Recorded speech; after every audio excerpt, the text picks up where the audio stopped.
L'info régionale à la une aujourd'hui, c'est encore le Tour de France, bien sûr, et la dernière des deux étapes régionales ce mercredi, après l'arrivée à Cambrai hier et la victoire, je vous le rappelle, de l'Allemand Tony Martin.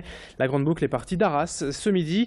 Un petit tour par la Grand Place, direction le bassin minier, 189,5 km en direction de la Picardie et d'Amiens, et surtout une étape de mémoire pour le centenaire de la Première Guerre mondiale. Le Mont-Saint-Éloi, Notre-Dame de Lorette, Vimy, la Somme.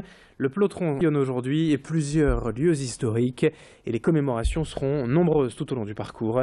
Pour évoquer le Tour de France impossible et également de louper la fameuse caravane publicitaire. Des dizaines de marques s'associent chaque année, vous le savez, à l'épreuve sportive en précédant les coureurs sur la route, et le public apprécie chaque année la distribution de ces cadeaux. Parmi les marques partenaires cette année, les boulangeries Banette au cœur de l'événement. Elles distribuent chaque jour des dizaines de kilos de pain et de baguettes. La plupart sont d'ailleurs fabriqués ici, dans la région, à la minoterie de Le Forêt près de Douai. L'entreprise est partenaire du Tour de France depuis 2011 et s'est également associée cette année avec Grand Lille TV pour faire découvrir de l'intérieur le métier et suivre la course depuis la caravane. Sur ces images, vous découvrez donc la préparation des équipes d'animateurs de la marque. Le matin, comment s'organise une journée dans la caravane, la distribution des cadeaux. Fanny Bourdillon était aux côtés de cette animatrice de Banette pour le passage de la caravane et la préparation.